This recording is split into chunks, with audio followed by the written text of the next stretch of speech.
Good evening, good afternoon, and good morning, I'm Versmal, and today we are taking a look at more of our Analyzing series for SpellRogue. Today, as we're playing a bit of catch-up with all the cool stuff that I've been doing, and actually managed to get to Descent 9 done with Sephara, and we've got the rest of them to do. I love that it, that it all goes up by one all the way through. That is very nice.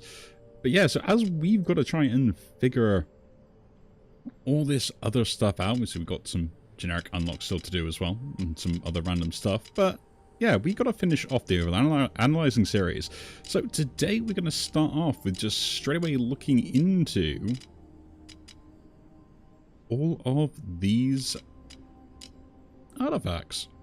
And then we'll probably see if we got some time to do some of the other stuff as well. So yeah, we're just going to sort by the elements to start with. I'm going to go through them all. We're basically going to start with some of all the class-specific ones. We'll go through, see what my thoughts are, things like that as well, and give a bit of an idea on sort of how I think these are useful and if they're sort of like really good priority picks depending on build design, thematics, synergy stuff.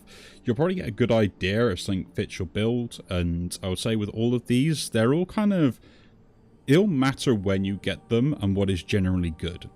So that's kind of things that you're looking for. Some of them will be really good for a build, some will be really bad for a build, and some of them will give you really good synergy without you realizing it until the moment it seems just to work. Anything that is generally good is anything that kind of just gives you extra value for free by doing something, and gives you it when you can control it quite well.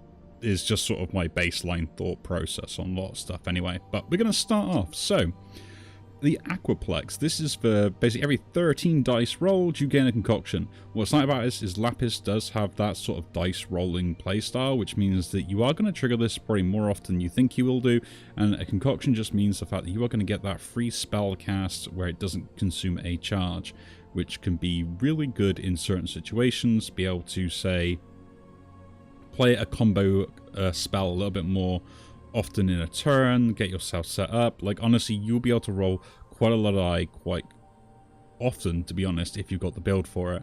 But it is having that build. Other than that, this is just generally good if you don't have the reroll mechanics and the rolling dice mechanics. Moving along though, we have Bittertooth, which I believe is probably one of the higher top-end spell or artifacts to go to with Lapis, where basically any damage you deal with attacks, you just get to apply poison. Now, this is only when a spell deals the damage, so there is that little bit you've got to be aware of, but multi-hits will apply multiple levels of poison, and there are ways to increase this poison's value as well, so it is actually pretty good to have, even as just something that is just tapped onto the end of the build, just to give you a bit more DPS if needed. Plus, you can get some synergies that may work well with it as well. Move along, Captain. So this is one of the ones where, I will say it now, I have a bias when it comes towards stuff that interferes with planning. I know I don't plan very well, as most of you probably can see by watching most of my videos, but when I have a setup idea in mind and then I have to account for something else on top of it, I will then forget about it. And there is one relic in here which my entire channel is pretty much a meme around at this point, the fact that I always forget it exists, even though it's probably one of the best artifacts in the game. But anyway, Cupped Hands, when you deplete a spell each turn, well, the first spell you deplete each turn, flip the lowest cost die.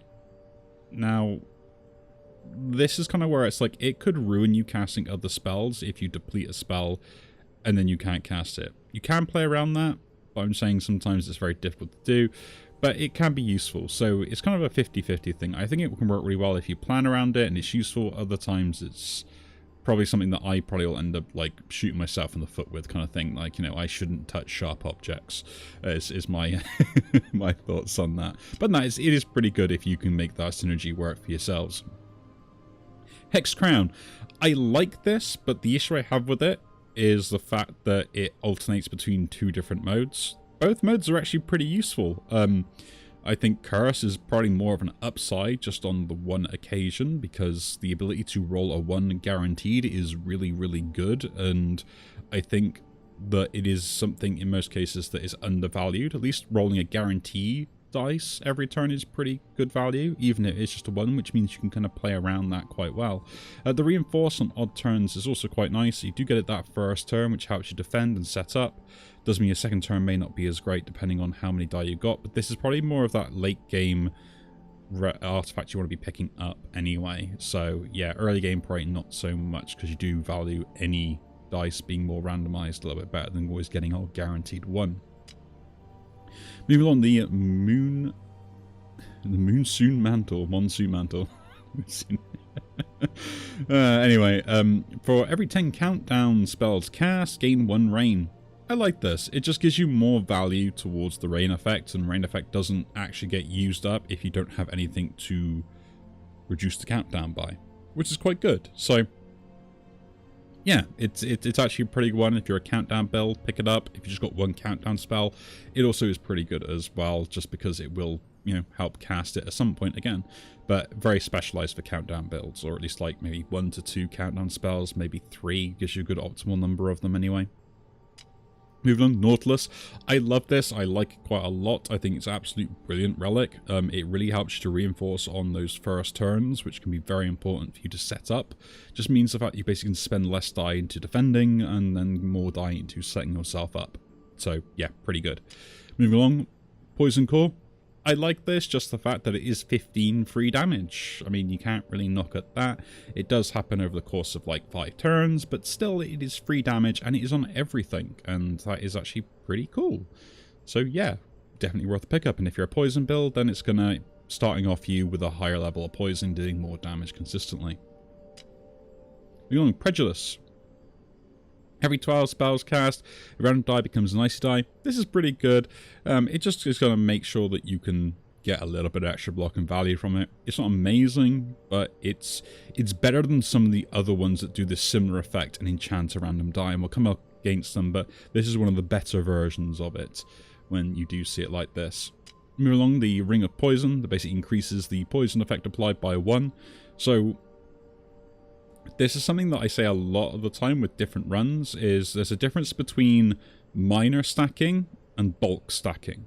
So kind of to explain that for it is, if you apply small instances on repeat versus one giant ball of a status effect, you kind of want to, with stuff like this, apply it in small little bursts, which is when, well, the Bittertooth is quite useful with this.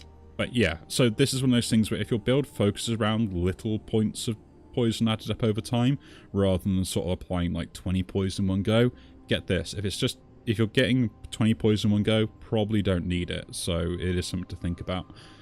But other than that, it is still pretty good. Moving along though, Serpent's Kiss. On health loss for Lapis, I would avoid. It seems good, but you're probably going to get other ones that are better, and anything along here specifically is just going to be better in general than this. So yeah, probably not the best one to pick up. Anyway though, moving along, Sight Shield. If you gain Foresight, this is good. If you're not gaining Foresight, probably not worth picking up. Just simple as. 4 block is still pretty useful. Tear Glass. Haven't picked this up myself yet, but it is really, really good.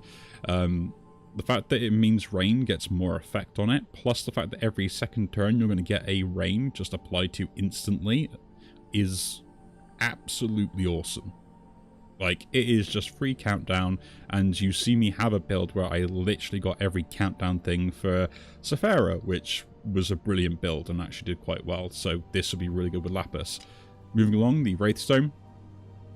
I like this because just giving you a Hailstorm means that you can kind of focus on maybe going for that sort of one-shot build potential, play a defensive style, and then just go bang with some sort of big multi-hit or giant massive hit while building up the Hailstorm turn after turn after turn.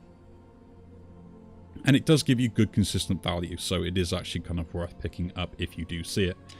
Moving along, you got the starting relics now, which we've gone through before, but we'll do them again while we're here. So we've got the Coral Crown. We've got basically every second turn gain a concoction. I like it. It's not the most powerful one out of all of them, but it is actually pretty useful and does have some decent synergies. Just having the ability to give you the ability to cast something for free is nice, and maybe it gives you that setup spell a little bit extra value on that second turn. You can cast it twice rather than once, or stuff like that as well. So it can be really good depending on the spells you use it with. Moving along. Sorry. Disc of Duality, or the Duality Disc. Disc of Duality, I'm playing a different game there. Start a battle, a random spell gets +1 damage and +1 block. This is just generally good, especially early game as well. It just helps you defend a little bit better, helps you put out more damage, and can be quite useful. I think it's a good starting one, but there is a better one, and we'll go to those in a moment. Glacier Heart, again, I like this because the fact that when you cast the spell, you get the block, and it's just extra block for you if you can cast it, so it is pretty good at keeping you defensive, and, you know, extra block is always worthwhile. Moving along, the Ocean's Oath, every 12 dice roll gain 2 block. This really focuses on reroll builds. It's probably a little bit expensive in my opinion for what it is, because like 2 block is hardly anything. I mean, it does help out, but there are other relics that you'll get, and we've already gone through a couple of them, that just are better value in one turn specifically. But if you do plan a reroll build, and that's when you focus around, start with this. You might have some good synergies with it for defending yourself. Moving along, every 3rd turn, cast the rightmost spell. If you've got an idea in mind and you think you can get it consistently set up, you know you can cast a particular setup spell that is something you never really planned to cast anyway, and just let this thing do it. And there's some other synergy ones we'll see as well that can also kind of synergize with this effect of casting multiple different ones, alternating turns, stuff like that as well. Then start with this. But my favorite of all is the Tidal Talisman, which gives you that start of battle, roll a dice. It really helps you out on that first turn, which can be very important, especially going to that later stage of the games. And with that, it also can help you counteract specific relics you end up or artifacts you pick up where you lose a dice. So it's, you know, it is quite highly recommended in most cases to start with this when you are with Lapis, in my opinion. Moving along to Severa's stats. Artseeker Sigil, every 10th spell dealing damage. I don't think this is good. 10 attack spells to deal damage to an opponent is just a lot to try and deal with. Now, I'm not too sure if this is on the cast or just the spell dealing damage, so multi-hits might be okay and this will trigger more often. But even then, it's only one conduit, and like I could get that easily, probably more than that with some of the spells that I generate, or just generating other areas, so it's a bit underpowered. Probably you're going to find something better to pick up in your options. Overall, if you are a shifting build, the Cloud Fairy Wing is the best one you can pick up. Just every 3rd non-enchanted dice roll becomes the Alolan dice to allow you to do that shifting mechanic. This is the best shifting mechanic artifact you can get. 100%. See it, you pick it up if you have the shifting mechanic. Just, yeah, instant pick. Overall, the Cloudstone, every 3 spells shifted, gain 2 Fury. This just helps you stack a bit of damage. If you are shifting spells quite a lot, you'll find that this will do more than you think it will do, because essentially, yeah. My only question on this is, if I shift a spell, does that shift 2 spells? So it does, it's brilliant, and it's even better than I think it is. But even then, it's still pretty good by itself if you are a shifting style of gameplay. So think about that for your synergies. And this is why I say your synergy will probably overwrite a lot of the decision-making process when you see them appear. Moving along, the Cloud Titan Shield. Again, when this is aligned, the spell triggered gains 2 block. I've been thinking about this because I'm not too sure on how that functions, because I've only really picked it up and not really kind of maybe used it. But yeah, I think it's any spell that is in the leftmost position, regardless if it has the aligned tag, should trigger this, which means that you could get just some free block out of it, which isn't actually that bad and can synergize a lot of builds. The thing is there are some really good ones you want to roll for with Sephara in her pool, which we'll be seeing in a moment. And then we have the Glasswind Chime. The Echo Dice is really powerful. The issue with this is casting the spells is what triggers you to get the enchantment on the lowest dice, which means that you could get it when you have no spells to cast.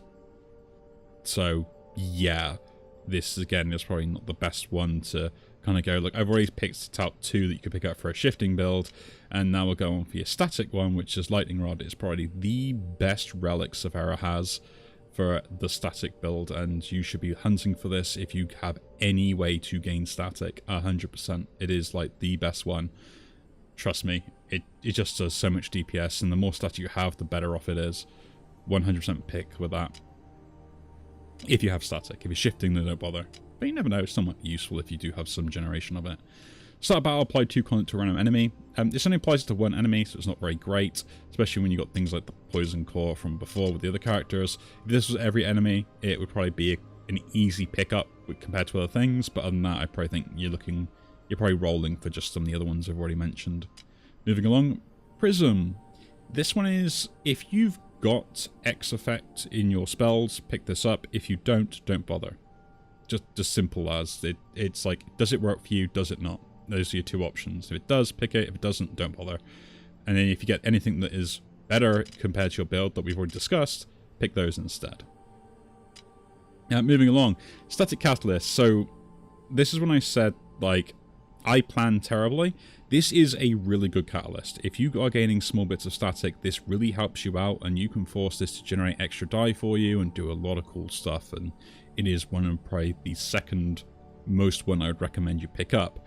For me, though, I'm useless, and I will ruin the ability to cast certain spells because I'll get a +1 on something that I don't want the +1 on, and I will forget to cast stuff in a particular order.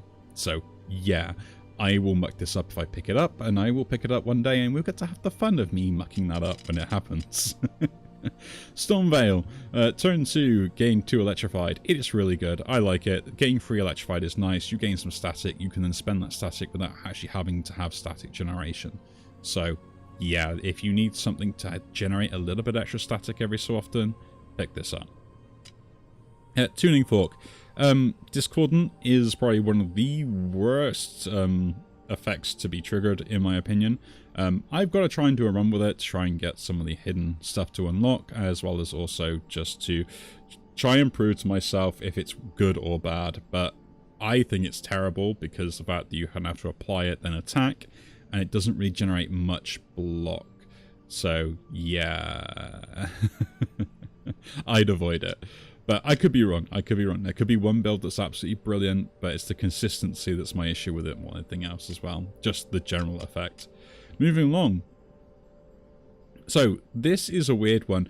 I would say this is probably so good that you should take this, even if you're not a shifting mechanic with a Sephara. The Anganol. After playing with the setups and stuff and running through a few different things, like, this is great if you're focusing on static, but this really helps you set anything up in that first turn. The fact it also fixates on 3 or 4 means that you can pick spells that have 3 or 4 in them and consistently trigger them every single start of the battle. And free die is free die. So yeah. Moving along, Diamond Eye. I'm a sucker for this. I love the Cascade effect, and I think it's absolutely brilliant in the way that it's been implemented, and I understand that we would love it to be more powerful and stuff like that, but you can really break the game if you get the setup with it, and I think you can do that with a lot of the stuff for Sephara anyway.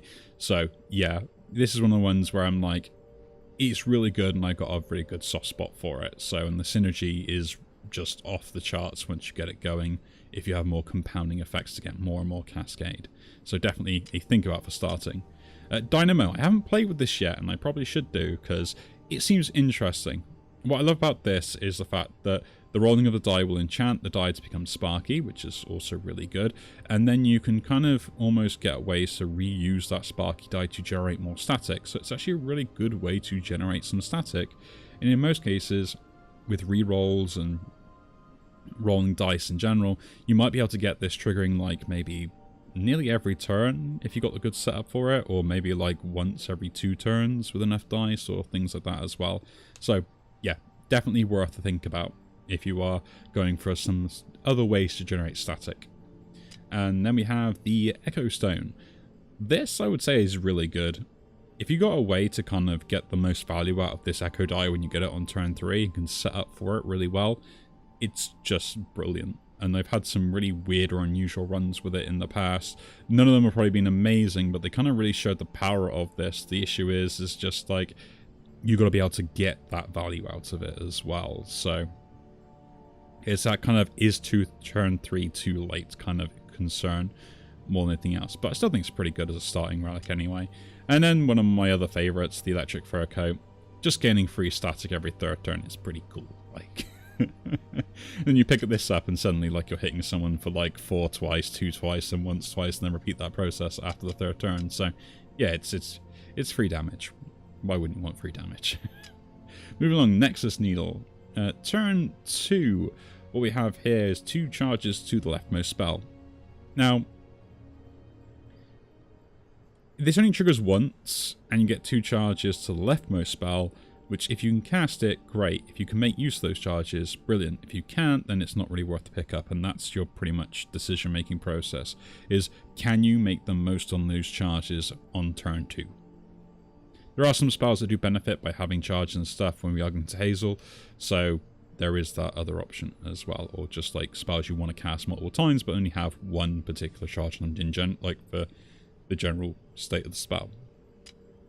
Moving on, Bramble Crown. This fits one of my favourite builds to do with Hazel, which is the Thorns Turtle build, the Spiky Turtle Shell, and if I ever see this, I'm picking it up instantly, and we're going straight into a Thorns build. So yeah, keep an eye on for this space, because if I do get one, you'll see how broken this is and how dumb of a run I think I could make this if I do get it. I think it is going to be a meme build, but it'd be my meme build, damn it. Moving along, Druid's Keepsake. If you generate sapling die, this is really good. You're just going to scale them quicker, have more die, and the great thing about the sapling die that you do end up having if you are generating them anyway is the fact the benefit of them persisting is really high, and anything that gives stuff the sapling die, like it says on here at the start about a random die becomes a sapling die, you instantly get value from this, and it persists around, and you can then use that to do other things, right?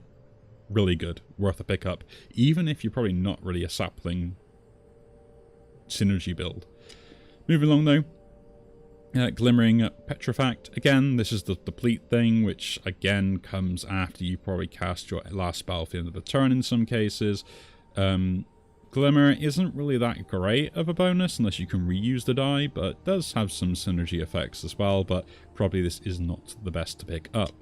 Moving along though, the Heavenly Acorn. If you're a Blessing build, take this. You can gain a lot of Blessing in a turn. We've had many different runs with Blessing, and we've made the most out of things like this. So definitely Blessing builds, pick this up if you do see it. Moving along, the Horn of Haze. I like this if you've got ways to consistently roll 6s. If there's ways you can force to happen, you're applying days, which helps you with defense, and yeah, reducing their attack by 33% means that you don't need to do as much defense, which could save you a spell to be more offensive. So there are those sort of options. Definitely worth to think about if you do see it. Moving along though, every second turn gain 2 blessing. I like this. 3 blessings, 3 blessing makes your value die a bit more valuable, which, you know, is always good as well. So definitely worth to think about on this when you are seeing it, even if you're not really a blessing build. Moving along, we do have the Mystic Hammer. Now, if you've got good power scaling, you can scale it quicker than you lose it on this, pick this up. If you don't, do not pick this up, because you'll never gain any power, which could ruin your run in that fact. It's a make it or break it item. It's one of those items where if you are already doing well, you probably don't need it anyway, but it's fun for the memes. So yeah, just think about what this is.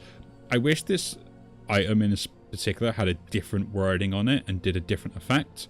Still had the same sort of doubling of power, but I wish it kind of said you gain 1 drain every turn, because that would basically do the same thing, but you could then have more synergies with the drain effect and kind of removing it from yourself to keep the power an extra turn or stuff like that. But yeah, that's only just for my own personal experience with the item, really. You know, more synergies sometimes are always more interesting, gives more interaction with the player. Moving on, Ouroboros. I like this artifact. I think it's really good. There are a lot of ways to apply marked or days with Hazel, and if you can apply one, you get the other just for free. And the thing is there are even some spells that will do both simultaneously, so you basically just get 2 stacks of it, which is also really good. So definitely think about if you do have the ability to apply one of those effects, as we've already mentioned. So yeah, might as well pick it up if you can. Protecting Sproutling. Every 10 spells cast, gain a blessing. It's just free blessing if you're casting lots of spells. And I said Hazel's probably got one of the better builds and synergies to gain ways to use spells more often with other synergies and gain charges back. So yeah, you got the ability to generate more die, roll more die, those sort of things, and it's worth thinking about. Sylvan Locket. This gives you power scaling on a stick, and I think it's worth picking up if you see it. it means that you can kind of then not pick up other spells or go for other synergies, and pretty much can rely on this to help you in the late game. You might need other ways of doing other scaling, which can help you scale quicker, but it means that you don't need to probably put a spell slot into helping you gain the ability to deal more damage every turn. So yeah, definitely something to think about on that one. And the same with the Thorn Pendant. This pretty much goes straight into my turtle builds as well, and if I ever get the chance to have the 2 combos for Exodia with this, I will make the ultimate turtle that you've ever seen. But yeah, this is my sort of pet favorite one as well, each turn gaining 2 thorns. It's, again, like, you might even pick this up even if you aren't a defensive build, because like late game, if anything multi-hits you, they will just destroy themselves. So definitely worth thinking about if you've got good defense and just need that little bit of extra damage and DPS output. Moving along, the Turtle Crest. I don't like this, just because you've got to not spend die to get block, which you should have defended yourself anyway with, so probably not the most ideal, but there are circumstances where it could just give you some value if there's nothing else available. Now, starting relics for Hazel. The Coup de Grace, or Coup de Grace, or Cut the Grass, or whichever names you would love to call this. The first enemy below 50% 50% my brain won't let me say health. 50% health, apply 1 marked, which just gives you the ability to kind of set that up at the right turn with 1 hit, then go for the big hit afterwards. So there is some synergy effect around that. Gaia's Grasp, every 10 spells cast, lowest die becomes sapling die. The main benefit with this, compared to the other ones we've talked about by casting spells, such as this one here, is sapling die persist. That is huge, and the fact that you get this at the start is so more important than, say, this one that's even only at 12. So definitely worth thinking about as a starting relic. Highly recommend it as well. But yeah, there are some ones that I have a soft spot for. Granite Orb, I believe, is probably the best starting relic when you're coming to higher difficulties, just because the fact that it applies 2 days for those first 2 turns. And I have lost many runs getting to that 3rd zone and just getting 1 shot in 2 turns. Oh, I guess 2 shot. This would just mean that I can make sure that I survive those turns and help set myself up a little bit easier. So I think with Hazel, this is probably one of the better ones to take for consistency's sake. Synergistic wise, it's not really that great, but you know, there are some synergies. The Shimmering Totem Talisman, the ability to roll a die on turn 2 is actually pretty good, and the fact you're rolling the die rather than actually turn around and just enchanting the other one is pretty important. So yeah, this is another one where it's like, it does help you out and has good consistency, and it can have synergy if you've got the ability to kind of reuse that die and keep the die around. Moving along though, every 3rd turn gain a power with the Stone Forged Greaves. This is minor power scaling. It's probably not the best to pick up, but if you've got some multi-hit stuff, there is a way that you can kind of get more value out of the power. So there are sort of synergies or other things you can do with these, and it's not a bad start, but in my opinion, Granite Orb is probably one of the best starts, just for my personal preference and sort of play styles and stuff like that. Moving along, we have Bottle of Fire. Every 2nd turn, gain Banefire. I love this to bits. You know, anything that gives me a stacking mechanic, I can't say no to, and because I just get stronger and stronger every turn or every 2nd turn, this is just going to deal more and more damage. And there are other benefits to Banefire that we can see in here later down the line. Moving along though, we have the Cinderclast Stone. We've seen this work wondrous before because I destroyed many die, dealing lots and lots of little bits of damage, and it's actually pretty good if you are a dice destruction build. Other than that, you're probably not picking this up if you literally are only focusing on dice destruction is the only way you're doing it, so always bear that in mind. Moving along though, the Crimson Reflection. If you are a dice playing Azir with that sort of playstyle of trying to wound yourself, applying Rupture to an enemy means that you can get more DPS output. My only issue with it now is the way that wound ends up working. This is probably more beneficial than the actual hurting yourself, which is really bad in saying it, just the way I'm thinking of it. I don't think wound or damaging yourself now is a very good build with Azir, just because I don't think there's as much healing available to try and keep yourself up to a higher life total, both in and outside of battle, especially at higher modifiers. So yeah, Dice Destruction is probably more the consistent way to go. Anyway, Flame Brand. For every 15 spells cast, gain 1 critical. I don't mind this. It gives you the ability to set up, and then once you cast enough spells, the opponent gains the critical. And yeah, it's on the next hit they take. So as long as you don't hit them and you got a spell you can deal damage to them, at some point they'll take double damage for it. Just really good. I think it's really good if you are dealing damage in like larger hits, basically. Flame Wall Fragment. Again, this is Dice Destruction, gain 2 block. If you're a Dice Destruction build, you pick this up. If you're not, don't bother. It's pretty much explains exactly what it does. The Skull Jewel. On health loss, gain delay block. I like this for health loss builds, just because the fact that you do gain that as delay block for next turn, so you can lose a lot of life and just get a lot of armor. The issue with it is, again, you don't really get the health back. And delay block or block in general only really benefits you because you don't take health damage. But there are cases where this might be useful to kind of set up on a decent turn to make sure then you can kind of set up again the next turn. Right? So definitely worth a think about. Moving along, we have the Solstice Circlet. Each turn gain a Radiant. I like this. Pre-Radiant, if your Radiant build is pretty useful. When Radiant gets triggered, you are rolling those extra dice and giving everything extra charges. This is one thing where it doesn't really help you go infinite with Radiant, which I probably could have done in some previous builds, you know, if I was a little bit smarter, but I'm not. I am me. I am Frozen Melon. There is a reason why I'm frozen and a melon.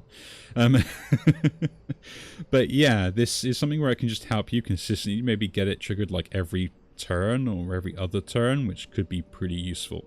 You know, so definitely worth a pickup, or at least to think about if you've got that Radiant synergies. Moving along though, Soul Feast Separate. Every 2 times losing health, roll an extra die. Again, don't mind this. If you're a life loss build, it does really help you out, and it rolls extra die, giving you extra value. My issue is again, health is a resource, so once you have spent it, you don't gain it back as easily as you could do in those higher levels. That's kind of the only downside I see at the moment with this. There's not... Well, there are some synergies you can get health back, but yeah, it's just... It can be very difficult in certain situations. Now, moving along, Banefire hits all enemies. Start a battle, gain 2 Banefire. This is what I was talking about before, and this is what I would love to be able to do. Another sort of turtle build. If I ever get the opportunity. Another Thorns build with the Tsar. Who would have believed that I could get many different turtle builds with all these different characters? Where I don't deal damage, nature does. But yeah, I said keep an eye on this one and maybe get a run with it at some point. I'm going to hunt these runs in particular just because I feel like they're going to be fun later down the line. Moving along, Sword of Frailty. When a spell applies weak, also deal 4 damage. Now, I'm going to be honest.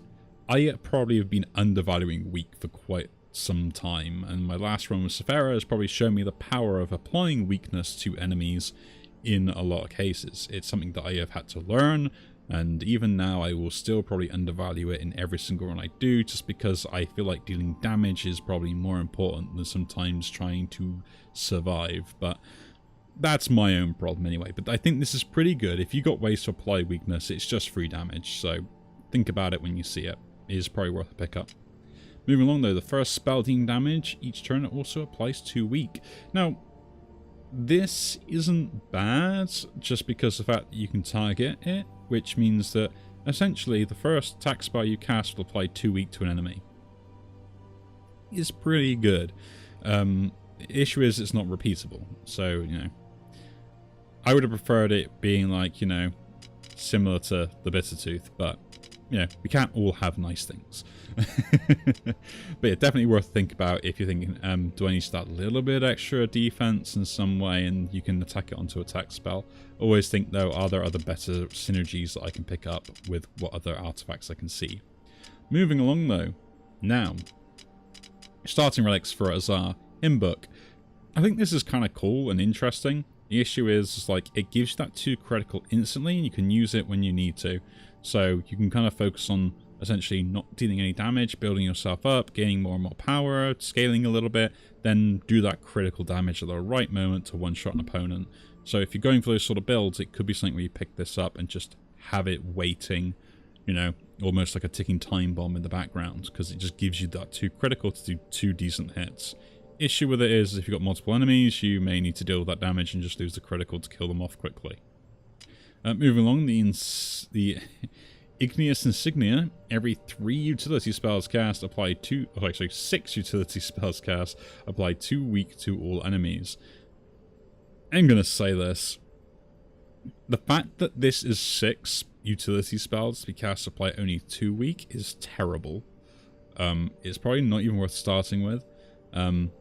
Just because of the fact that it doesn't really give you very much, and utility spells aren't defense spells, I like to mind you. Defense spells, so you've got to cast a lot just to get 2 weak on things. Does it help out every so often? Yes, and there are turns where you probably want to be able to do it. The other issue is you may want to cast a utility spell, and you want to try and save this for the weakness that comes up maybe next turn because no one's attacking you this turn. So yeah, there's... If you get it to work, it works well. If you don't, then it's pretty much useless. So that's my only problem with it, is the fact that the good times that you get it are terrible. Well, no, the good times you get it are okay at best, and the times where it's terrible doesn't do anything. So yeah. Life Drinker. You will get a lot of max life with this. I think, I haven't really done the calculations for it, but I think probably if you're getting like 20 max life throughout the game, it's actually pretty worth it, because you'll probably lose about that through deals and stuff and sacrificing HP and max life anyway. So this is probably a decent pickup for that. But yeah, it's probably not the best, because we're going to talk about the best one now, and it is Light's Lantern. This is the best relic, in my opinion, across the entirety of this game, and it is literally a starting relic for a particular character. Because the fact that it rolls basically a 1, 2, and 3 on the start of first 3 turns, the first 3 turns you have 4 die as a starting character, which means that if you've got really good setup and ways to kind of like keep yourself going once you are set up, you can actually take away with sacrificing a dice early, which opens you up to more variety builds and things like that as well. The consistency just goes much higher with being able to control that early game a lot more easily. Is it amazing late game and stuff like that? No, because it won't do anything, but you know, first 3 turns, an extra die, well worth it. Overall, Phoenix Pendant. This is kind of nice if you end up like losing a lot of life and taking hits. The problem is you got to survive the battle. If you don't survive the battle, it is pretty much useless, but you can get a lot of health back with this and kind of do all sorts of things while taking free damage and stuff like that. And there's probably a necessity on any build that requires you to lose life. Moving along though, every 10 spells rolled, -3 to a random countdown spell. If you're planning to a countdown build, pick this up. It's really good, just because every 10 dice rolled, you're going to get basically a random 3 every so often. So think about that, they go straight into a random countdown dice. So yeah, well worth it.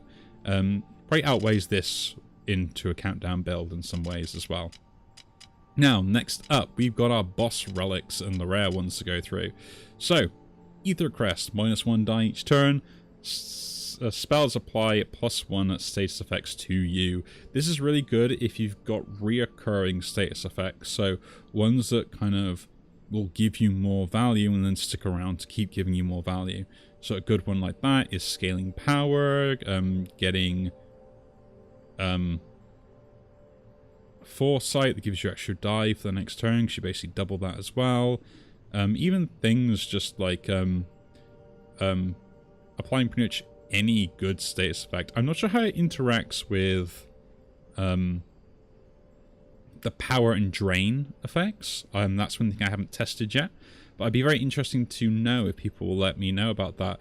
Does it apply just the positive ones +1 and then give you the negative one at the same level as the spells as what it suggests, or does it apply them both with +1? Interested to find that out, because I haven't quite tested it. But yeah, I think it's really good in that sense, but you've got to make sure that you got the build for it and you're going to be stable to set up if you can. Next one, Amulet Sacrifice. The extra die is really useful. The issue I have with it is I like to defend, and if I'm casting at least 4 spells, I'm losing 4 block a turn, which is actually quite a lot in some cases. If I got ways to stop really that sap affecting me, then it's probably good, but I'm probably re-rolling this to get other ones that are going to be more useful, and there's plenty of other options to get that extra dice. Moving along, Balanced Mana Pearl. Even turns roll an even dice. I like this. I like this a lot. Just the fact that it's just like, it has the brother of the odd one as well, which is the Shuriken Mana Stone, which is also pretty good as well. But it's just, it's an extra die every other turn with no downside. So yeah, it is pretty good. Chest of Wonders. This is one of the things where if you've already used your rerolls and you see this, so you don't really want to roll them because you don't really think you're going to get anything better, pick this up. You can choose any of these green artifacts, which some of these are actually better than some of the higher ones, and you get a rune, which can be really powerful, which you get to choose to apply to a spell in specifics. And we've had some really interesting mechanics when I picked this up in the past as well, that just gave me certain things which kind of just worked out with the run really well. So yeah, I think this is something where you can really kind of narrow down on what you want to get is the main thing with this. It gives you the ability to have more options, and more options are always good. Crooked Dice. This, in my opinion, is probably one of the best dice generation ones, because what it actually says is roll a dice that is a 1 every turn. Just simple as. And every build we've discussed has a spell that needs just a 1 to cast at some point, or has the ability to use that 1 in a really good way. I think Sephira's maybe the only one that doesn't really have just a 1 spell cost. But yeah, it's pretty good if you can get the value out of that 1 in some way, shape or form. Moving along, roll a die, receive 3 weak at the start of each turn. Now, if you don't really deal damage with spells, with attack spells, this is really good. And if you do deal damage with attack spells and you just got way too much scaling in the way that you do it, this is pretty good. So one of the ways we'll say about that is if you've already got Rage Blade or something, then you don't really care about losing 3 attack if you're gaining 15 every turn. So it's something to always bear in mind, is the fact that this is only really good if you're kind of not worried about how much DPS you need to kind of put out as such. But other than that, it's going to be very hard. If you have to pick this up for the extra die, you don't have good ways to deal damage already. Dark Ray Scythe. Other than some of my past runs, I would never pick this up the first time you see it. I've done it in many times and I've had some really good fun with it. And we've had even like good one-shot runs. Well, not quite one-shots, but yeah, the 2 critical per turn is just amazing. The loss of 1 dice, though, is really hard in the early game to deal with, and I think in sort of the later descents are going to be pretty difficult to handle if you pick this up too early. But it's definitely a think about if you see it all after the second boss. So yeah, have a good think about this. Does it fit your build? Is it well worthwhile? 2 critical in any build can be pretty impressive to be able to just get double damage. Dreadstone. Dreadstone. The thing that I always pick up but forget that I have. I'll say it now. If you're me, never pick this up. If you are not me, then pick this up. It is probably one of the best sort of +1 dice effects each turn that you can pick up. The only thing you want to make sure is that you defend when you kill something. Make sure you do that, because otherwise you're taking 4 damage on the regular. And I've even killed myself in runs because I forgot that happened. Yeah, there's probably a clip of just like me with I probably could do an entire short of just like how much time Dreadstone has done damage to me, and I've gone like, god damn it. But anyway, now Aetherweave. I love Aetherweave. I've kind of taken advantage of this spell a little bit, or this artifact a little bit too much in some cases, and I think it's well worth you to pick this up if you are a countdown build. Even if you're not a countdown build and just like having 2 extra die that maybe target 1 particular spell, this is also pretty good to pick up, because you can spend those spells when you need to, because persisting is really highly effective. Just if they hang around, they hang around, and you can use them when you need to. Plus there's other ways to kind of give dice more value, overflow them, get more ones with the same enchantment on, and kind of use that as much as possible. Geometric Lens. I like this, the fact that 3 die, basically it gives you a +6 every turn to something, which either was going to give you an extra die or it's going to do other things. It's a disappointment, it only happens on odd turns, but it's still pretty good, you know? It's pretty much the same as this one here that we've already kind of pointed out already. But yeah, actually pretty good. Hex Robes. Now, Hex Robes is interesting. This is kind of the same way as the Crooked Dice, but it's kind of a little bit more of a detriment than the Crooked Dice. Like, this is still pretty good. This is like its younger brother. It's just, it's not quite as good, but you can kind of play around it a little bit more. It's different, but maybe not as effective. And yeah, that's my only issue with this, is the fact that you basically cause half your dice, if you pick it up straight away, to become vexed, which can make it very difficult to cast certain spells in particular scenarios. So yeah, just watch out for this one. If you need to pick it up, you may need to pick it up, but make sure that you can kind of either get the most out of the vex die, or you got good ways to kind of use ones. Hypercube. Even turns, cast the leftmost spell. I like this. I think it's pretty cool. We've had some interesting runs where we've kind of done this, although they haven't succeeded yet. But yeah, the ability to cast that leftmost spell, and if it's a big spell, turn 2, you cast it, and suddenly you're on the way to your races with a good setup. It just means it can save you a good amount of die, and there are ways to kind of get even more value out of this if you can cast that die or that spell multiple times. Moving along though, Lane Line Focus. This is probably the second one that I recommend for the +1 dice effects each turn, which just gives enemies all 1 power. In the grand schemes, 1 power is not that much, because they're going to be doing too much damage to you anyway, that 1 power really won't make that much of an impact. You're either surviving or you're not surviving. It's just, yeah, simple as. Moving along though, Null Core. If you do not apply status effects to your opponents, pick this up. There is no downside to it if you do that. If you're applying status effects to your opponents, do not pick this up unless you apply them really quickly in multiple ways. Because if you're trying to apply them in bulk, you're having a nightmare with this. You apply it in little slashes, little bits here, there, you know, sprinkling of the sugar and as such, then yeah, pick this up. You might still be able to get away with it. Move on, the Odinium. I use this, and I use this really well with Azar. To the fact that I just didn't need to cast the die, I just wanted the extra die, and yeah, the lowest die becomes silenced, which basically means that if I don't need to cast that low die, if it's always going to be a 1, then I don't need to cast it. Simple as. Nice thing about it is the die is still there if you do need to cast it in case of emergencies, which is actually okay. So yeah, probably not worth the pickup in certain cases, but can be pretty useful in specific circumstances, and it's all about thinking about that. Rageblade. Now, this is really good. Just 15 attack every turn is highly effective. It is better than the Scythe, in my opinion, just because of just how much fury you will gain over the course of a few turns. Plus, if you then do get some other way to gain critical or other stuff like that, or have a multi-hit attack, you are dealing quite a lot of damage very quickly, and it just means you can focus on being defensive. This does mean you need some other form of die generation, or ways to have other die so you can defend properly for that one big attack, but if you want the big bonk build, you go this, and you'll see it probably more often than you want to pick it in most cases. Sunken Mana, the Shuriken Mana Stone, we've already talked about it against the mana balanced Mana Pearl.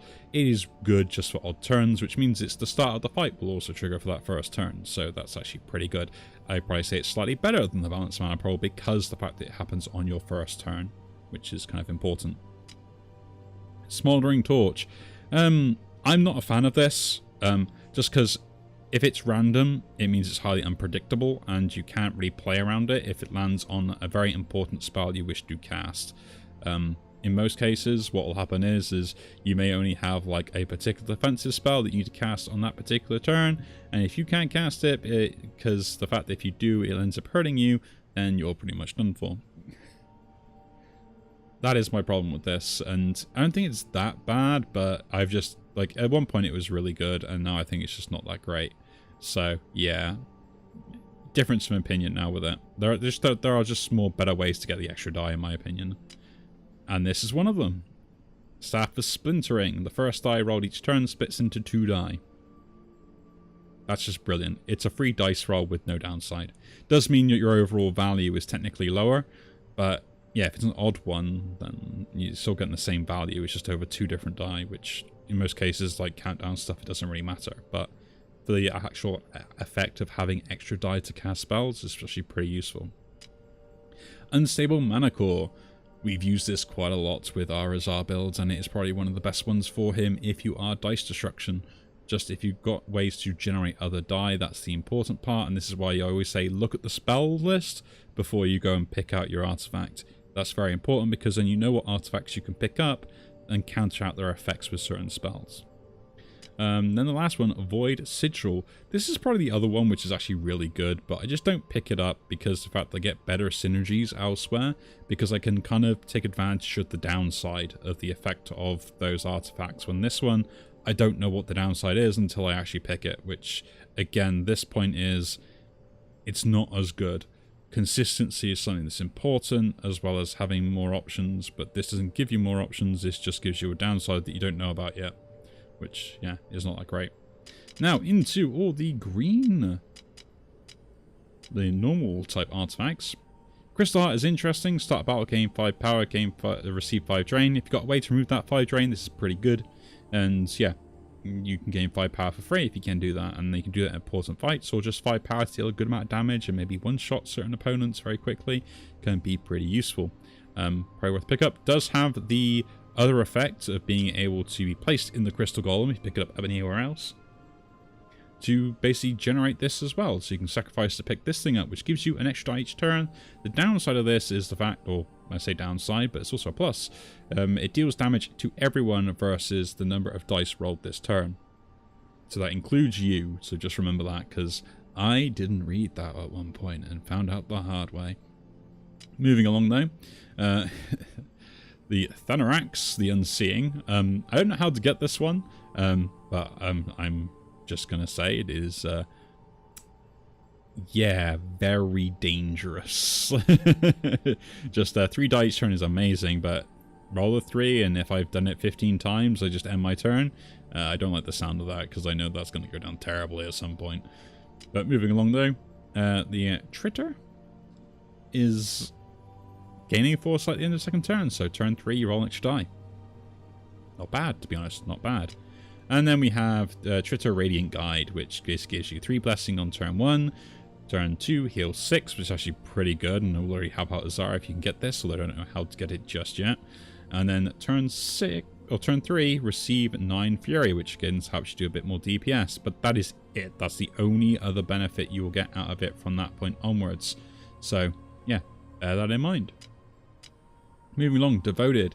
Gain 1 foresight at the start of each battle. So I believe this is something when you sacrifice one of your artifacts, you can pick this up. Or other things you can sacrifice. And it's actually pretty good if you see it. If you want to sacrifice something you're not using anymore, or something that doesn't really have you synergy, or something you just picked up because it's whatever. The next 3 fights you can get, you're going to gain an extra foresight at the start of each of your turns, the next 3 battles. So that's the next 3 battles. You roll an extra die each turn, which is really good. 100% pick this if you get the option, and if you get it right before important fights, it's even better. Moving along though, the Amulets. Every second turn, split a random die into 2. Every second turn, roll a random die. Is pretty much what it's telling me on that, which is something I will always pick up, because I think that's still pretty good, even if it is every second turn. I said it's just the little brother of the Splintering Staff, or the Staff of Splintering. Still pretty useful. Moving along though, the Astral Visor, or Visor. At the start of battle, one charge to 4 random spells. Not great in my opinion. Like, it would seem useful, but you need to be able to cast those to actually get the value out of them. If you don't cast them, then you're not really getting the value. But there are some synergies into that effect as well. Moving along though, the Blood Raven. My issue with stuff on enemy death is the fact that essentially the last enemy that you kill does not gain you the block. Simple as. But if there are ways that enemies kind of like die at the end of the turn, so the Mirages are a good example of this, you do get 18 block when they get removed for free. So there are fights where this is particularly good in, and it's something to bear that in mind. Moving along, at each turn lowest die becomes an ether die. We had a really good run with this in the past, and I recommend that if you do have countdown to pick this up. If you do not have countdown, it might even still be worth picking this up, because persist is something that is really good value. If you don't want to spend die consistently, you can hang them on and stockpile them for later turns.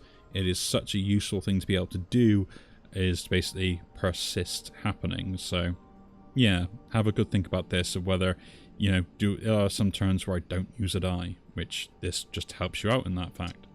Bowl of Holy Water, gain 12 max health. Yeah, it's a good sacrifice amulet. or sorry, artifact. Once you've used it, you just gain a life and then move on. Issue with it is you do gain less life if you've got modifiers, which reduce that effect, or, you know, the usual things on that, which is a bit of a downer in my opinion. I don't think they should be able to do this because it is an artifact and it states what it does, but hey-ho. Brewer's Vessel. Always get a potion from random reward battles. This just means you can be more liberal with your potions. You know, you can just throw them out wherever and do whatever you want with them and not have a care in the world.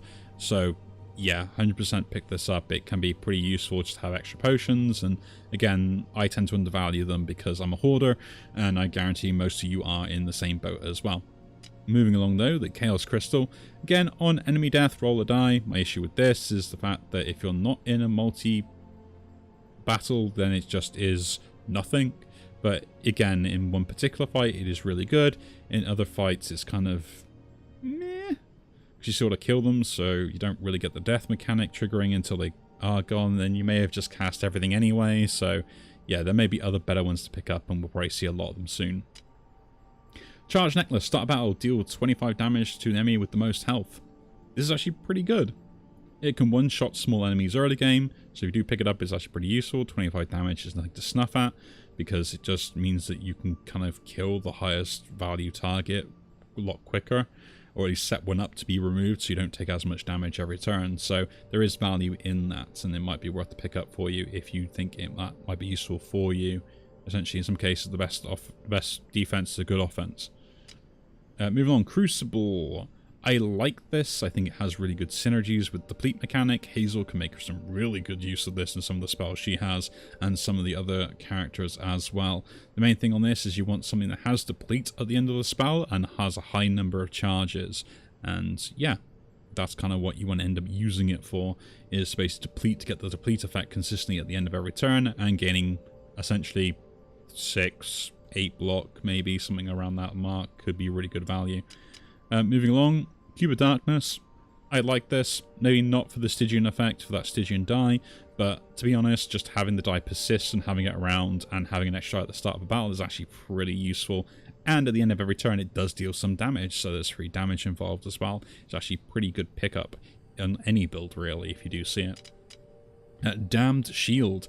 My issue with this is the same, is the sap can be very detriment, but the power gain outweighs the benefit because it happens every turn. This is one of the things where, like this, I get an extra die every turn, which is nice, but it affects my defense, and a dice doesn't really help my offense because it only affects casting spells, not the spell's value. This affects the spell's value, which means that I could probably remove an opponent one turn earlier. So this is why I put this probably above this, which is kind of a bit of a weird thing, but that's just how my brain works. You know, again, a good defense, the best offense is a good... You know, the usual phrase. I say them both ways, to be honest, because I like playing both builds. Damage or Turl, I'm one or the other, I can never do both. Dark Heart. I think this is actually pretty good. It's a way to get marked and then basically increase the damage they received. If you also have critical on yourself, that is absolutely hilarious on how much damage you'll end up doing, because there are some really good combos and synergies there if you've got ways to kind of do both. But yeah, randomly give them all marked, and mark will basically last until the end of the turn, I believe. So yeah, think about this. Nice thing about it is it applies to all enemies, so that's also pretty useful as well. Moving along though, we have every 2 attacks spells cast in a turn apply 1 week to all enemies. Nice thing about this is it is all enemies, and it is every 2 attack spells. And it's 4 every, so if you cast 6, you apply 3 week to everything. So there is some useful mechanic. My issue with it is the fact that you have to cast multiple attack spells, where if you do multiple defense, 1 week to everything isn't very good in some cases, so it might just be a little bit underpowered for what you want to use it for. Right, essentially you want to replace it for a defensive spell, but I've got to use 2 attacks to get that 1 defense spell for free. Moving on though, the Decanter, repeat potion usage. There are some really good synergies with things like the Drunken Time card that we can use this with to basically get extra value out of potions, as well as repeating the potion effect. So there is that as well. So there can be some very good potion synergies that you can use, and there is even some potion spells that we maybe should have a look at as well with those, and that might be on my list to go through as well with the void spells. Move along the Demonic Seal. For every 10 dice rolled, apply 2 Rupture to all enemies. I like this, it's free damage. The issue is it doesn't really last, so it's kind of like you got to use it particular turns, but there are some ways to kind of get a little bit more usage out of this and multi-hits, stuff like that. 2 Rupture isn't a lot, but it could be a bit extra usage. It's one of those things where it's like, it's nice to have, but may not be entirely useful. The Diadem of Power. Start battle, gain 1 power. This helps start off some power scaling if you've got other ways to gain power, like doubling it and stuff like that. Kind of interesting. Not amazing, but you never know. Maybe it can be somewhat useful. There's a dilapidated crown. If you lose life, you gain 2 power if you lose it 3 times. And that's not, I think it's for every 3 times you lose power. So it's not a lose health. That's not every 3 times in 1 turn. That is just every 3 times you lose health. So this happens anywhere, pretty much, in regards to you keeping that, and keeps the stacks going between fights as well. So pretty useful, though losing health is a bad thing. Dimensional Cube. Every 10th non-6 roll becomes a 6. This is actually pretty useful. If you want 6s on a consistent basis, this is a great way to kind of guarantee them in some way, shape or form every so often. So definitely worth a pickup if you need those 6s. Simple as. Moving along, the Doom Spinner. If you apply afflictions to enemies, that's things like weak, poison, the conduit, or like anything else similar to those effects, this will deal 4 damage to the front enemy every 3 times you apply it, which is just free damage. So yeah, you're a sort of a status effect build, pick it up. The Drunken Tankard, the Dwarven Tankard, yeah, this is actually pretty good if you've got potions to use. Even if you pick it up randomly and stuff like that, it gives you 2 concoction, which allows to cast some decent spells, and 2 power is nothing to snuff at either. So it's actually pretty useful with potion usage, which you're going to be using in big fights anyway, so it gives you those more value when you do use them. Moving along, on Enchanted Dice, spend. Gain a power, receive a drain. I'm not a fan of this. The power gain is kind of nice, but the dice has to be enchanted and you have to spend it. That's the only issue with that. So it doesn't do anything by itself, basically. Enchanted Cloak. This is a great way to get you that first turn defense if you ever do need it, which can help you get your setup turn ready on the first turn rather than later turns. So yeah, pretty good pickup in my opinion. The Enchanting Effigy, not very great. The +1 charge run spell is kind of useful in some ways, but also is then completely useless in others. And yeah, that's my only issue with it. It's just, but it does happen every turn, so there is a more positive side effect compared to other ones of gaining charges. Erratic Eye Amulet. For every 12 spells cast, reroll all die into higher value. This is one of those ones where it could pretty much ruin you in some ways, because it will turn all your low cost die into high cost die, and now they don't fit into a low cost spell. And then you can't attack, you can't defend, you can't do anything. This is my problem with this, and there are ways that you can make good value out of this. I'm not saying there aren't, and there are some really good synergies, and if you only care about high cost die anyway with like a countdown build, it's not that bad. But if you need specific value dice in your spells, it's probably not worth the pickup. Everguard, I like this, the idea to keep block consistently, and if you've got spells that give you big amounts of block and can only cast them a very minute amount of times per turn, like once or twice, then this is brilliant. It means that you get to keep the excess block and it will roll over to your next turn and gain even more, and eventually you can have a stupid amount of block, and if you get spells that double your block with like Lapis, then you would just never die. The Exalted Medallion. I like this. The ability to give +1 to all the X effects and spells is pretty useful. You're just going to get more DPS out of them, which also, things like the times effects is actually means that this gets applied before anything else. So it's in those brackets, it's applied to the dice before the effect occurs. So it's kind of important up front, makes the maths work out into your advantage. Exuberant Wand. Every 20 dice spells cast, roll a die. It's actually pretty good. Like, it's a lot of spells to cast, but having an extra way to gain a die is pretty useful. Again, though, it's kind of like you'll get it probably at times where you can't actually use it, so there is that disadvantage to it, and 20 spells is a lot to cast, but then, you know, there are worse ones out there. At least it gives you the die that to cast another spell is the bonus on this one, rather than just, say, enchanting something that is not there. Every second one is rerolled. If you don't like ones and don't want to keep them around, this is actually pretty useful to have. It will just prevent you from rolling ones consistently and having like 4 ones in hand like I have had in some of my runs, which is hilarious. Gain block, gain fury. Whenever you gain block, gain 1 fury. So little block will get lots of fury, big block will just get some fury, but free damage is free damage, so never, don't turn your nose up at it, as it would say. Every third turn, gain a dodge. This is actually pretty good in a sense, because it means you just don't need to defend for a whole attack.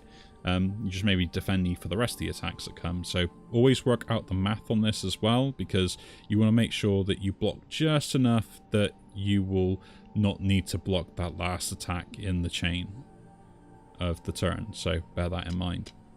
Giant's Pouch, really good, saves gold, means you get more value out of shops, and you'll be getting like 3 of these artifacts every time you go to a shop then with that. Really good, highly recommend. The Green Beard Helmet, I like this. Keeping 10 block between rounds is pretty nice if you do keep some leftover block and stuff. Just means that you get that little bit more value out of the block by consistently keep hanging over a little bit, which means you can get more block next turn, and then that should mean you keep 10 block again and keep having a good consistent amount of block each time. Basically means you don't need to cast like 1 block spell every turn. At the end of a turn, if you cast less than 8 spells, you gain Foresight for the next turn. Yeah, my problem with this is like I'm casting more than 8 spells in most turns anyway. Just with the way the most dice work or things like that, especially late game, it's not very good. Early game could be pretty useful, and there is some benefit to picking it up in the early game, but you maybe end up getting rid of this by the late game anyway. The Hammer of Mana, if you've got countdown spells, pick this up. Just simple as -1 to all countdown spells. You'll need a really good countdown build to take full advantage of it, but a -1 to them every single turn will turn a 7 into a 6, which means you cast it for 1 die, which is a lot more useful. Move along. Hand of Justice. Every 10th spell dealing damage also applies 2 days to targets. Again, it's the damage thing. Days is pretty useful, so it's a lot more useful than some of the other ones you've seen with this sort of dealing damage on the 10th spell or X spell. Just because it will reduce their attack by quite a lot in late game as well, so it has more benefits to when it does work, but in some cases you may just kill the opponent and it does nothing. So yeah, it's something just to figure out on, does this really work for what you need to do with it. The Helmet of Composure, turn 3 gain 4 power. That's a lot of power to gain on turn 4 and can be really helpful. Sorry, turn 3. So yeah, 4 power is quite a lot and it's actually pretty useful. So if you do need that extra boost, sometimes it might be worth picking this up. The Illumine Necklace. Every 4 attack spells cast in turn gain a power. If you're casting a lot of attack spells that also do other effects as well, then you don't need to really defend, then this is actually pretty good. You gain power very consistently, and yeah. And the thing is if you cast 8, you do gain 2, because it's every 4 you cast in a turn. So 2 sets of 4 is 2 power. Move along, Carl's Memory. I like this, it's free damage, it's pretty useful. The more longer game goes on, the more damage it's going to deal, and chipping away at opponent is my style of gameplay. The Life's Skin. On 2 rolls, heal 1. This is actually pretty good if you do need some healing and you got a consistent way to keep rolling 2s or the low end stuff anyway. So Azar can really take good advantage of this, and I think in some cases for his health loss builds, this is pretty much a requirement to pick up, especially in higher levels. Start battle, if less than half life, heal 12. Again, this is pretty good. Life gain can be pretty difficult to get. This happens every battle, so it means you can also sacrifice life through sort of the events and stuff a lot easier, because you know you're going to gain that life back over the course of it, and make sure you maintain that sort of half-life total. So pretty useful there. Lodestone Lens. I've been picking this up recently. I really like it. The ability to just have more options means I get the spells I want, and I can reroll and just see more spells as well. So it's actually pretty useful in that point. It means I can really kind of cater the build and hone into what I want in regard to combos. Moving along though, Molly's Bindle. Good old Molly Spindle. I'll pick you up every time, even when I shouldn't do, and I will both lose and win runs with you in many different ways. We have done some really cool things and some really terrible things together, and I think me and you have a love-hate relationship. Not as bad as Dreadstone, but we still do. Good old Molly. Just going to point that out to everyone. I love it. The destroyed die on ones is pretty good, because you're not really going to use ones consistently. You gain a barrier and fury, which helps set up defense, which means that late game you may not gain as much defense in spells and can be more offensive. Plus you gain fury to be offensive in that aspect as well, so it's actually pretty good. Downside is you do destroy ones, and because it's random, you will get 4 ones and wipe out all your die for a turn. It'll happen at some point. For every 10 dice roll, deal 7 damage to random enemy. It's free damage. Free damage is pretty good. Maybe worth a pickup just to chip away at stuff. The Portentum. I like this effect, gaining a power for just casting a particular spell. If you have an issue in regards to order of which you cast spells in, it's probably not very good, and other ones might be more important, but I can never say no to it because the illusion of choice and being able to gain the power is just too much for me. So yeah, I highly recommend it, but it's probably not as good as I would suggest it would be. Moving along, the Protective Feather. At the end of start battle, gain 2 barrier. This is just 2 block every turn. Just simple as. It's not amazing. It's not terrible. It's just okay. 2 power, 2 block can actually help you survive some of particular awkward things. And if you're going to gain more and more barrier later, it's going to give you more and more block if you do scale barrier in the first place. Rabbit's Foot. I like this. It's another thing to give you an extra die at random turns. Can help kind of stave off the ability to sacrifice a dice if you do need to pick up some of those really overpowered synergy effects. But yeah, like the Rage Blade, for instance, this is actually pretty much a must-have at that point. Red Dawn on a 4 rolled -2 to a random countdown spell. If you're a countdown build, pick this up. We've seen these synergies work. It is pretty amazing. Highly recommend it any countdown build. Even if you're not a countdown build, just have 1 countdown spell. Like, you can target 1 particular spell with this. That's pretty useful there as well. Red Minerals on enemy death. Gain 1 charge to all spells. Not so great. Again, the same issue applies to it. If you kill everything, it doesn't do anything. You know?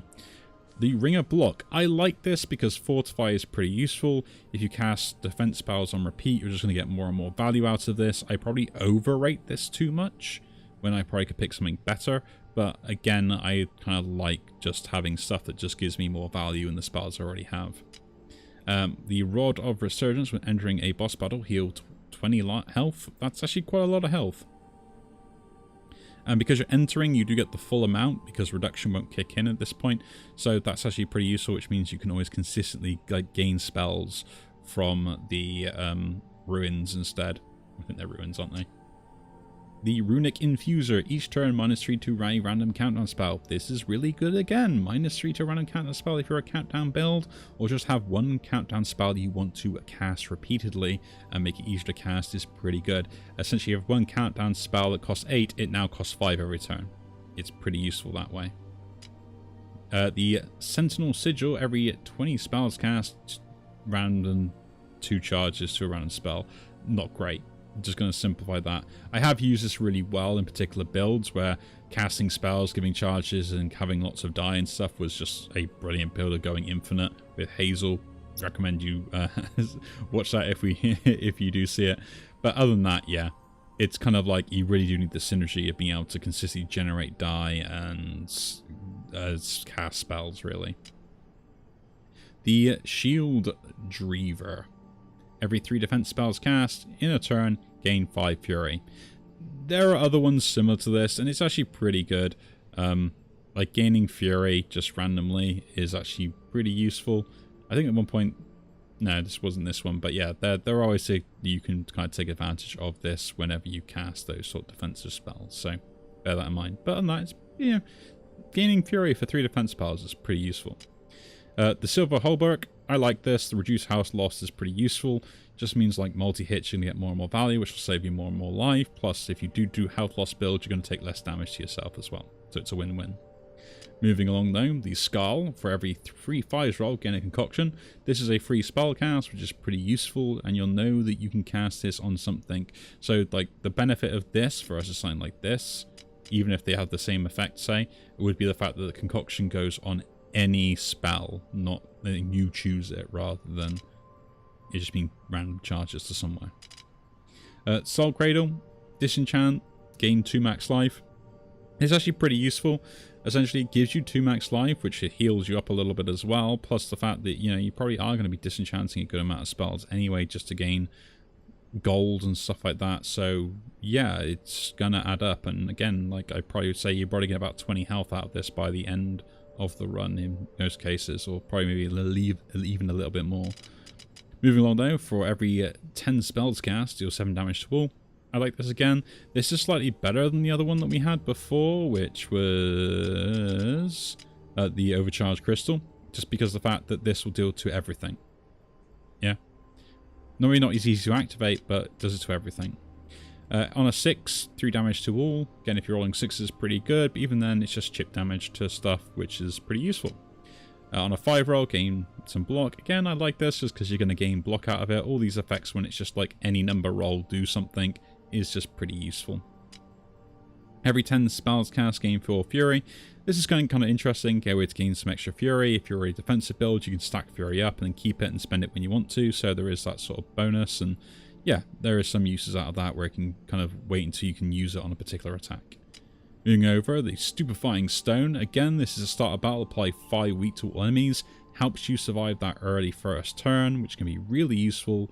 Highly recommend picking it up. And if you've got the, you know, the whole Daze Stone that we had up here before with Hazel, then the Granite Orb, then you pretty much are going to have a really good, stable first turn. Sword of Pain. Odd turns gain power, even turns gain 1 Rupture. I don't mind this. It's power gain on a stick. The issue is the Rupture effect, which can really be a pain because multi-hits, stuff like that. Anything that causes me to take more damage I'm always wary of, but it could be worthwhile if you know you can defend yourself even with that Rupture. Moving on now, the Tablet of Anger. Deplete a spell, gain a Fury.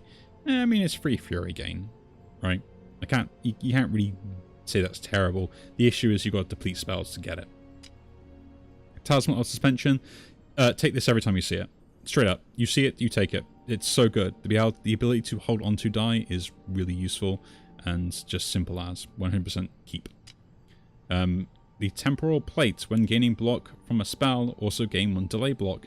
This is kind of like free block for the next turn, which is actually kind of useful, but not amazing. So, yeah. If you gain lots of little bits of block here, there, and everywhere from a spell, then not too bad, but in a big bulk, it's probably not that useful. Again, every 3 countdown spells cast, plus 1 charge to leftmost spell. This is one of those things where if you countdown build and you've got ways to generate die, and then you can cast that front spell again on your leftmost side, then it's brilliant. Otherwise, you're probably not really picking this up. Tiebreaker. I like this because you've got leftover block. It gets converted into damage for your next attack.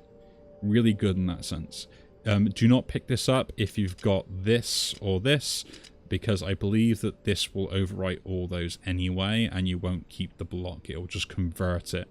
So, like, this will convert the block. You have no block for this. You have no block for this to happen anyway.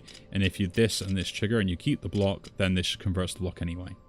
It's the way that the priority works. It is irrelevant. Trap Spellwind. Turn 2, roll 2 die. Pretty good.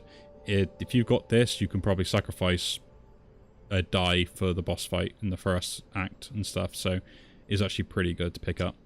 The Trinity Statue. For every 3 3s rolled, roll a 1. Again, it's a guaranteed way to get a 1, so it's actually pretty good to pick up, so yeah, bear that in mind. Moving along, when attacked by an enemy, gain 3 Fury. This is just a free way to gain Fury, so yeah, pick it up. I think that's pretty good as well if you do see it. Again, think about what your build needs more than all of these. Like, you'll probably find that certain ones are slightly more difficult. If you need more dice generation, you need to think about getting those dice generation particular ways. If you need more attack power, then think about getting stuff that gives you attack power. All those sort of things as well. On this one, Void Burn Sensor. If you roll a lot of die anyway, this is actually pretty good. Works well with things like sticks and other things as well. So, yeah. As well as also as Lapis can really use this quite well, so that's pretty much an artifact for him or that you can pick up. Moving along though, the first spell applying block each turn also applies 5 Fury. We saw this earlier. I had to cast 3 defense spells just to get 5 Fury. This gives me 5 Fury for just casting a defense spell. This is better. We like this. This is good. Not so good. Still good, but this is just better. Moving along though, for every 3 attack spells cast in a turn, gain 6 block. Again, this is just quite a lot of attack spells to gain 6 block. We've already seen one before where it gave you only a small amount of block, and that wasn't even that worth it either. So, yeah, or applying weak as well. Moving along, gain block, apply rupture to an enemy. That's actually pretty good. It means that that enemy you can attack and target them, so there is some synergy effect there. And yeah, basically, I mean, the main thing though is whenever you gain block, so remember that as well. It's not just a spell. This is a different type of effect from casting spells. This is when you cast a spell that applies block to you. This is just when you gain block. So from delay block or from the barrier mechanic or any other effect and stuff like that as well, it'll apply rupture to the enemy. Moving along, the Wither Claw. If you are an affliction build, pick this up. It is really good. It will increase your inflictions. Be aware though, it will also, any spells that apply afflictions to you will also be increased as well. Bear that in mind. And then we have the first spell, dealing damage each turn is +4. This works really well if you have a multi-hit attack. And between that, it just increases the value of any attack spell you have for that first attack. So, yeah, it's actually pretty good. We do have these two here, which I currently can't see, which is a bit of a shame, but I've got to unlock these, and that's on my fault. So, yeah. Oh no, there's quite a good selection of stuff. Some of them are really good and overpowered. You probably rarely see them because that's the way the game goes for me anyway. But there are some really good synergies, and you can probably pick out stuff that you're thinking, oh, I know what consistent builds I can get with particular characters, and now I know what artifacts I'm really hunting for when I see them, and I can kind of roll for those. So in some cases, you may end up sacrificing a fair amount of artifacts just to get what you want, and never be afraid to try and hone down on them, especially later when the margin of error in higher descents, or lower descents, I guess is the way to call that, end up coming up. You kind of really want to be focusing on getting the perfect build, because that margin of error is so much smaller because of the higher levels of more difficulty and things like that as well. But yeah, I mean, that's our analyzing series for all the artifacts we've gone over. I think the last stuff we've got to kind of do now, which we'll probably do, and I'll set up a video for that as well, will be the void spells, and then we'll probably do the potions and like these and get all these out the way as well with the spells. And then the last thing will be this stuff and the bosses, I guess. Maybe do those all in another one. But let me know. I mean, we'll definitely do the spells and stuff because there is, but I thought the artifacts was a good one as it was kind of a big, bulky thing, and this has been quite a long video as well. Again, if you do enjoy these videos, do leave a like, subscribe to see more, and I will see you all in the next one. Take care.